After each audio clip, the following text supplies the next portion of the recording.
जय हिंद साथियों, स्वागत है आपका self study classes with Sumit Jain YouTube channel और दोस्तों ऐप में। दोस्तों बहुत सारे स्टूडेंट को ऐप डाउनलोड नहीं करते बन रहा है या फिर कर भी लिया है तो कोर्स भी नहीं देख पा रहे हैं। तो मैं आज उनको बता दूं कि ये जो सेल्फ स्टडी क्लासेस इस प्रकार से जब आप प्ले स्टोर से करते हैं तो ये आपका वेल जो है आइकन उसमें लगा हुआ है ना। तो इस प्रकार से सेल्फ स्टडी क्लासेस आपको सर्च करना है और ऐसे आइकन में आपको ऐप मिलने वाला है। ठीक है, तो दोस्तों हम देखें कि प्ले स्टोर में आपको इस प्रकार से दिखेगा ये सेल्फ स्टडी क्लासेस। ठीक है, ये प्ले स्टोर में आपको सेल्फ स्टडी क्लासेस का ऐप दिखने वाला है। ठीक है, ये इमेज उसमें डली है, ये आइकन, ये लोगो उसमें डला है। ठीक है, अब दोस्तों इसको इंस्टॉल करना है, यहां से आप इंस्टॉल करेंगे।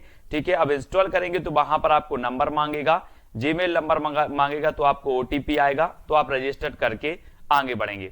दोस्तों आज हम हिंदी साहित्य में पढ़ने वाले छायावाद की टॉप 20 रचनाएं। जी हाँ दोस्तों, आपको पता है कि 1918 से 1936 तक का जो काल माना जाता है वो छायावाद का काल माना जाता है और छायावाद के प्रवर्तक जयशंकर प्रसाद माने जाते हैं, जो कि ईलाचंद्र जोशी ने इन्हें माना है, जबकि रामचंद्र शुक्ल ने मुकुटधर पांडे को छायावाद का प्रवर्तक माना और सुमित्रा नंदन पंत को नंद दुलारी वाजपेयी ने छायावाद का प्रवर्तक माना। तो अलग अलग विद्वानों ने छायावाद का प्रवर्तक अलग अलग माना है। दोस्तों वही छायावाद के बारे में आज हम पढ़ने वाले हैं, वही छायावाद की रचनाओं के बारे में पढ़ने वाले। इसके पहले हमने आपको द्विवेदी योग है ना और भारतेंदु योग, रीतिकाल, भक्तिकाल आदि सभी रचनाएं याद करवा दी। दोस्तों अब आज आपकी बारी है कि दोस्तों आपको व्हाट्सएप ग्रुप से जुड़ना है। व्हाट्सएप ग्रुप से जुड़ने के लिए 9098609291 ये आप व्हाट्सएप ग्रुप में जुड़ सकते हैं दोस्तों, और आप ज्वाइन मेंबर चैनल के बन सकते हैं। ठीक है,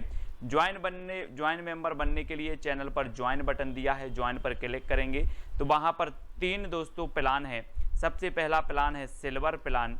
सिल्वर प्लान में आपको 59 रुपये पे करना होगा।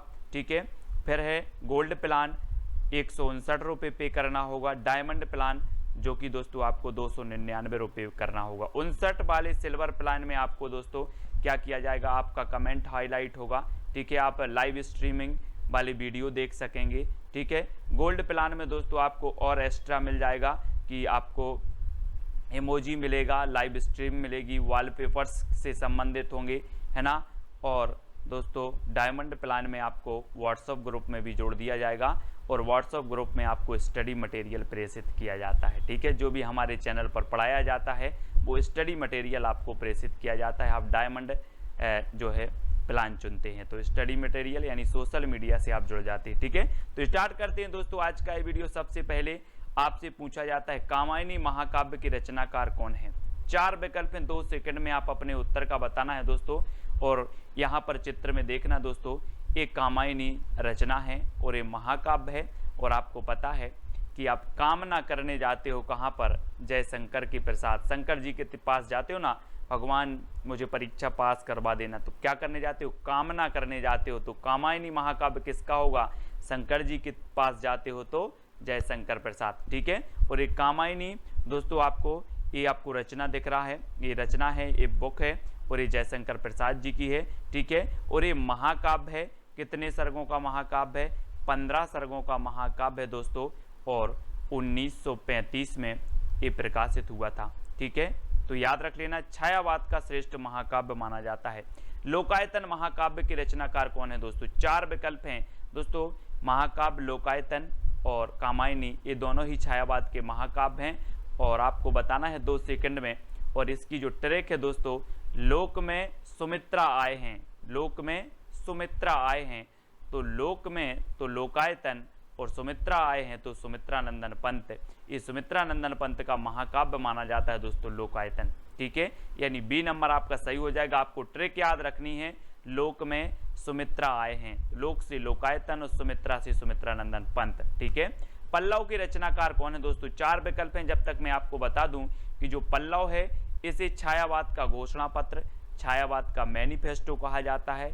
पंत जी की प्रसिद्धि का आधार भी कौन सा है, पल्लव ग्रंथ है।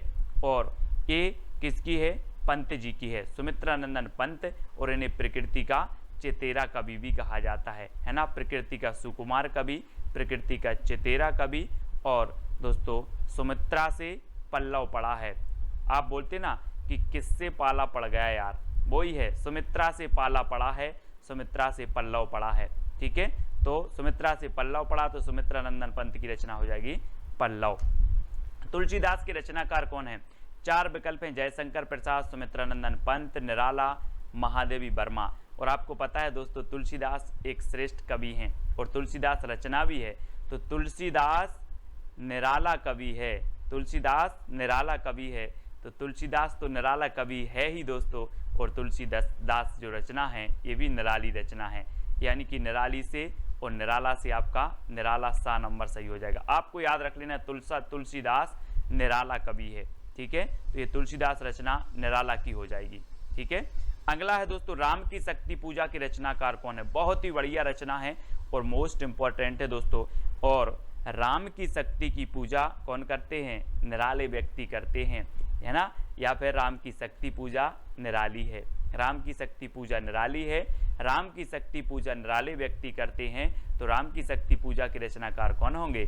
कौन होंगे? निराला, यानी कि जो सा नंबर है वो आपका बिल्कुल सही हो जाएगा। यामा के रचनाकार कौन है दोस्तों? यामा, जैसे कि 1982 में ज्ञानपीठ पुरस्कार मिला था दोस्तों, और आपको पता है कि आप बोलते ना या माँ बोलते किसे? महादेवी को, महादेवी को माँ बोलते हैं, तो ये यामा भी रचना किसकी हो जाएगी? महादेवी वर्मा की हो जाएगी। ठीक है, याद रख लेना। छायावाद की श्रेष्ठ कवित्री हैं दोस्तों, इन्हें आधुनिक मीरा भी कहा जाता है ना। आधुनिक मीरा किसे कहा जाता है? तो महादेवी वर्मा को, है ना। और चित्ररेखा के रचनाकार कौन है? 4 विकल्प हैं, 2 सेकंड है दोस्तों आपके, और आपको बताना है, और आपका बिल्कुल यहाँ पर सही हो जाएगा। चित्ररेखा ए राम कुमार वर्मा, यानी कि जो सा नंबर है वो बिल्कुल सही हो जाएगा। दोस्तों आपको पता है राम कुमार का चित्र रेखा ने देखा, चित्र रेखा, तो राम कुमार का चित्र रेखा ने देखा, ये आपकी ट्रिक है। तो चित्र रेखा, है ना, चित्र रेखा ने देखा किसका? राम कुमार का। तो चित्ररेखा के रचनाकार कौन होंगे? राम कुमार वर्मा। अब याद रख लेना आप कैसे याद रखोगे? राम कुमार का चित्र रेखा ने देखा, तो चित्ररेखा राम कुमार वर्मा की रचना हो जाएगी। ठीक है, अगला है निहार, रश्मि, नीरजा, सांदगीत और दीपशिखा के रचनाकार कौन है? 4 विकल्प आपके पास, जयशंकर प्रसाद, सुमित्रा नंदन पंत, राम कुमार वर्मा, महादेवी वर्मा। इनमें से 2 सेकंड में आपको बताना है कि निहार, रश्मि, नीरजा, है ना, सांदगीत और दीपशिखा। और आपको पता है दोस्तों कि ये पूरी ही रचनाएं किसकी हैं? महादेवी वर्मा की हैं। महादेवी वर्मा, यानी कि 4 नंबर आपका बिल्कुल सही हो जाएगा। अब यहाँ पर देखो दोस्तों, सबसे पहले क्या होता है प्रभात में? सबसे पहले जब हमारा सुबह होता है, प्रभात होता है, तब निहार आता है। निहार यानी कि ओस आता है कि सुबह सुबह की नहीं, ओस आता है, तो निहार आता है, निहार। ठीक है, फिर क्या आती है? रश्मि, यानी कि सूरज की ज्योति आती हैं, तो रश्मि आती है। ठीक है, फिर रश्मि आती है, और फिर दोस्तों नीरजा खिलती है, यानी कि जो है कमल खिलता है ना, कमल खिलता है, तो नीरजा खिलता है। ठीक है, फिर सांदगीत, फिर सांदगीत में हम क्या करते हैं? सांदगीत की बेला आती है, शाम को सांदगीत की बेला आती है, और उसके बाद हम महादेवी को क्या जलाते हैं? दीपशिखा जलाई जाती है, महादेवी को दीपशिखा जलाई जाती है। तो अब याद रख लेना, आप थोड़ा सा अपना मुंह ऊपर करो और देखो कि सबसे पहले प्रभात आता है ना, प्रभात आता है, फिर दोस्तों रश्मि आती है ना, फिर रश्मि आती है, फिर नीरजा खिलता है, फिर सांदगीत गाते हैं, सांदगीत की बेला आती है, और फिर महादेवी के सामने हम दीपशिखा जलाते हैं। तो ये चारों ही रचनाएं जो हो जाएंगी, 5 रचनाएं किसकी होंगी? महादेवी वर्मा की। ठीक है, इस प्रकार से याद रखेंगे। और अगला देखो दोस्तों, नए पत्ते की रचनाकार कौन है? जयशंकर प्रसाद, सुमित्रा नंदन पंत, निराला, महादेवी वर्मा। कौन है? ये सारी की सारी रचनाएं, ये सारी की सारी जो PDF स्टडी मटेरियल है दोस्तों, वो ज्वाइन मेंबर को ज्वाइन व्हाट्सएप ग्रुप में मिल पाएंगे। ठीक है, नए पत्ते के रचनाकार कौन है?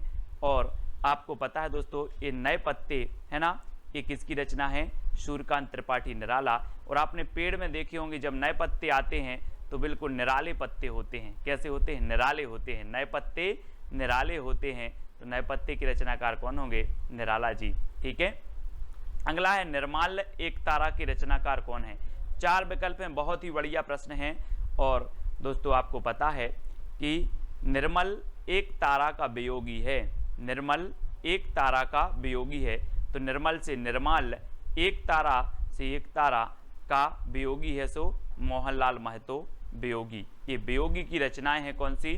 निर्मल और एक तारा। कैसे याद किया? आपको ट्रिक दी कि निर्मल एक तारा का वियोगी है, निर्मल एक तारा का वियोगी है, तो निर्मल और एक तारा के रचनाकार कौन होंगे? मोहनलाल महतो वियोगी। ठीक है। पंछी और रागिनी के रचनाकार कौन है दोस्तों? गोपाल सिंह नेपाली, सुमित्रानंदन पंत, मोहनलाल महतो या फिर महादेवी वर्मा। पंछी और रागिनी, और प्रश्न क्रमांक 11 में आपका बिल्कुल सही आंसर होगा रागिनी का नेपाली पंछी, रागिनी का नेपाली पंछी। तो रागिनी से रागिनी और नेपाली से हो जाएंगे आपके कौन? गोपाल सिंह नेपाली, और पंछी से पंछी। तो पंछी और रागिनी जो रचना है वो किसकी है? गोपाल सिंह नेपाली की। आपको ट्रिक याद रखना है, रागिनी का नेपाली पंछी, रागिनी का नेपाली पंछी। तो रागिनी और पंछी ये गोपाल सिंह नेपाली की रचना हो जाएंगी। ठीक है। अगला है दोस्तों अमृत और विष की रचनाकार कौन है? अमृत और विष 4 विकल्प हैं, और दोस्तों अगर आपने विष को अमृत समझकर पी लिया तो आपका उदय नहीं हो पाएगा। फिर क्या नहीं हो पाएगा? उदय नहीं हो पाएगा। तो अमृत और विष की रचनाकार कौन होंगे? बोले सर हमने विष को अमृत समझकर पी लिया और फिर उदय नहीं हुआ कभी। तो उदय शंकर भट्ट है ना, उदय शंकर भट्ट।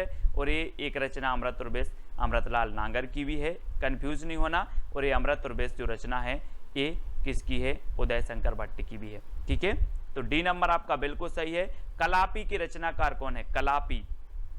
दोस्तों यहां पर देखो कला, एक कला लिखा है और आप बोलते हो सर मुझे कला सीखना है। मैंने बोला कितनी कला सीखना है? तो आपने कहा सर मुझे 80 कला सीखना है। कितनी सीखना है? 80। तो कला से कलापी और कला सीखना है कितनी? 80। तो आरसी प्रसाद सिंह, आरसी 80 से आरसी प्रसाद सिंह की रचना है कलापी। कई बार पूछी गई है। अब कभी नहीं बोलना कितनी कला सीखना है, 80 कला सीखना है, 80।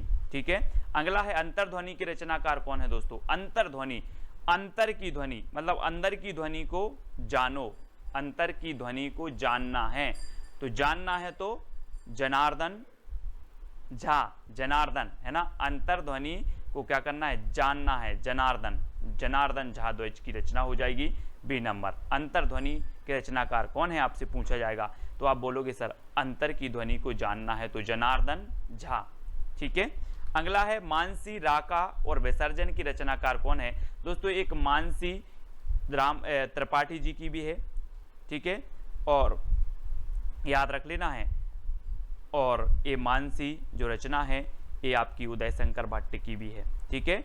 ऐसे आप याद रखेंगे मानसी, राका और विसर्जन। मानसी रुको, उदय शंकर का विसर्जन मत करना।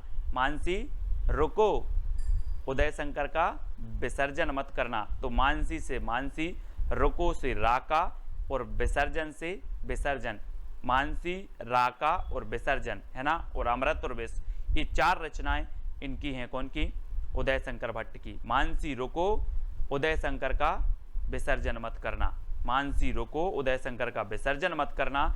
ये किसकी रचनाएं हो गई? उदय शंकर भट्ट, यानी डी नंबर आपका बिल्कुल सही हो जाएगा। ठीक है। अगला है कुकुरमुत्ता के रचनाकार कौन है? 4 विकल्प हैं दोस्तों। जरा इस चित्र को देखो, कुकुरमुत्ता ये किसकी है? ये देखो बिल्कुल निराला होता है दोस्तों। ये कुकुरमुत्ता देखो कैसा छत्ता सा बना है, निराला ही होता है। आप देखो जरा निराला, ये निराला होता है कुकुरमुत्ता। तो ये कुकुरमुत्ता के रचनाकार कौन होंगे? निराला है ना। बोले सर कुकुरमुत्ता चित्र में देखा ये निराला होता है, तो निराला की रचना हो जाएगी, ये सूर्यकांत त्रिपाठी निराला। ठीक है। अगला देखो खादी के फूल की रचनाकार कौन है? 4 विकल्प हैं, और दोस्तों ये संयुक्त रचना मानी जाती है 2 कवियों की। और वो कवि कौन से हैं? बच्चन के पंती ने खादी के फूल पहने। अपन बोलते ना नाती पंती, तो बच्चन के पंती ने खादी के फूल पहने, याद रख लेना है ना। बच्चन के पंती ने खादी के फूल पहने, तो ये खादी के फूल रचना है। और बच्चन के पंती ने पहनी, तो बच्चन और पंत, बच्चन और पंत की ये संयुक्त रचना मानी जाती है दोनों की। यानी कि विकल्प नंबर आपका सा जो है वो बिल्कुल सही हो जाएगा। खादी के फूल बच्चन के पंती ने पहले है ना, बच्चन के पंती ने खादी के फूल पहने। ये ट्रिक है आपकी। तो खादी के फूल जो रचना है ये बच्चन और पंत की हो जाएगी। ठीक है, इसको आप याद रखेंगे।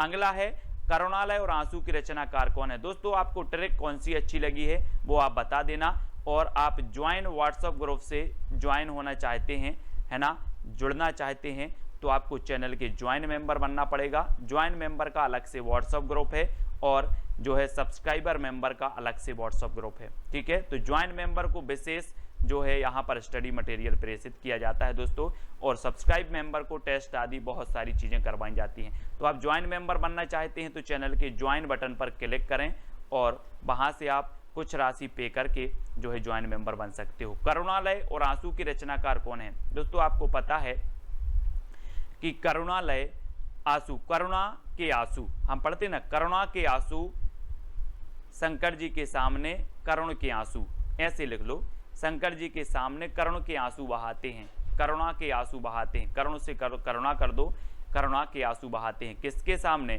शंकर जी के सामने। तो शंकर जी यानी कि जयशंकर प्रसाद। वैसे तो करुणालय और आंसू सभी को पता होगा, लेकिन याद रख ले कि जो है शंकर जी के सामने करुणा के आंसू बहाते हैं, करुणा के आंसू, करुणालय और आंसू। ठीक है, इस प्रकार से कामायनी इनकी हम रचना पढ़ चुके हैं। ठीक है, करुणालय भी है, आंसू भी है, झरना भी है और वसी एक इनकी रचना भी है। ठीक है, तो इनको भी आपको याद रखेंगे। और यहाँ पर शंकर जी के सामने करुणा के आंसू बहाते हैं। लहर, झरना और उर्वशी की रचनाकार कौन है दोस्तों। 4 विकल्प हैं, 4 में से आपको बताना है, और यहाँ पर आपका जो बिल्कुल सही आंसर हो जाएगा वो क्या हो जाएगा, लहर। यहाँ पर देखो दोस्तों, ये शंकर जी बैठे हुए हैं, है ना, शंकर जी बैठे हैं और यहाँ से इनके जटों से लहर निकली। तो लहर निकली तो मानो ऐसा लग रहा था कि झरना निकला है, कोई झरना, है ना। और जब लोगों ने देखा तो लोगों के उर बसी, लोगों के उर मतलब हृदय, और हृदय में बसी। तो ऐसी लहर निकली कि झरना लग रहा था, और जब झरना लोगों ने देखा तो लोगों के उर बसी। तो कहाँ से, शंकर जी की जटाओं से। आप बोलते ना कि गंगा निकली है। तो लहर, झरना और उर्वशी के रचनाकार कौन होंगे, जयशंकर प्रसाद। ठीक है, शंकर जी का नाम आ रहा है तो यहाँ भी शंकर, जयशंकर प्रसाद। ठीक है, तो ये 7 नंबर आपका बिल्कुल सही हो जाएगा। अब दोस्तों आपकी चैलेंज प्रश्न की बारी है। आपको बताना है कला और बूढ़ा चांद की रचनाकार कौन है। कला और बूढ़ा चांद मैत्री शरण गुप्त, है ना, जगन्नाथ दास रत्नाकर, पंत या फिर जयशंकर प्रसाद, ये आपको बताना है। और साथ ही बताना है कि इसको साहित्य अकादमी पुरस्कार कब मिला है। ठीक है, मैत्री शरण गुप्त की एक रचना भी आपको लिखनी है, जगन्नाथ दास रत्नाकर की एक रचना भी लिखना है, पंत की एक रचना लिखना है और जयशंकर प्रसाद की भी एक रचना लिखना है। और साथ ही कला और बूढ़ा चांद एक किसकी रचना है, इसे साहित्य अकादमी पुरस्कार कब मिला, ये सभी लोग कमेंट में लिखेंगे। मैं सभी के कमेंट देखता हूं। और सुबह रोज 9:30 बजे आपकी क्लास होती है दोस्तों। बहुत सारे स्टूडेंट को ऐप डाउनलोड नहीं करते बन रहा है, या फिर कर भी लिया है तो कोर्स भी नहीं देख पा रहे हैं। तो मैं आज उनको बता दूं कि ये जो सेल्फ स्टडी क्लासेस इस प्रकार से जब आप प्ले स्टोर से करते हैं तो ये आपका जो है आइकन उसमें लगा हुआ है ना। तो इस प्रकार से सेल्फ स्टडी क्लासेस आपको सर्च करना है और ऐसे आइकन में आपको ऐप मिलने वाला है। ठीक है, तो दोस्तों हम देखें कि प्ले स्टोर में आपको इस प्रकार से दिखेगा ये सेल्फ स्टडी क्लासेस। ठीक है, ये प्ले स्टोर में आपको सेल्फ स्टडी क्लासेस का ऐप दिखने वाला है। ठीक है, ये इमेज उसमें डली है, ये आइकन, ये लोगो उसमें डला है। ठीक है, अब दोस्तों इसको इंस्टॉल करना है, यहां से आप इंस्टॉल करेंगे। ठीक है, अब इंस्टॉल करेंगे तो वहां पर आपको नंबर मांगेगा, जीमेल नंबर मांगेगा, तो आपको ओटीपी आएगा, तो आप रजिस्टर करके आगे बढ़ेंगे।